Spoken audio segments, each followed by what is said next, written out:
you can see, it's starting to get very thick, and that yellow stuff, that's the water. So the curd is separating with the whey. You want to, some of this foamy stuff, you see, you want to get rid of that. This white foamy stuff. The cheese part is actually in the bottom.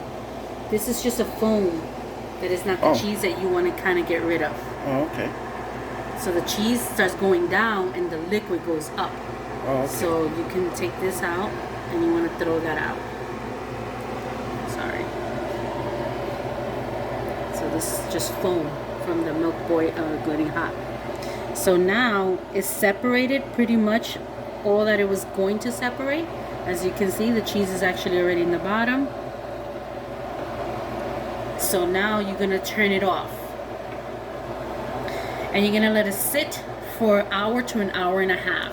So since we did a gallon of milk, we'll leave it sit about an hour and a half.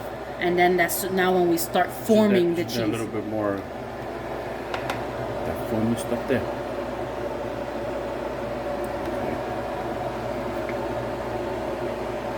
So you don't want to go all the way to the bottom. You're only going to grab what's on the top. Just what's on the top, just the surface. You don't want to touch any of your cheese because then you'll be throwing out the cheese.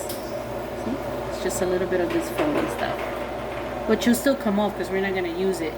But yeah, that's it. Okay. Alright, so now you just... So an hour and a half. An hour and a half. Take it off the heat and let it sit for an hour and a half. We'll see you in an hour and a half to see what happens.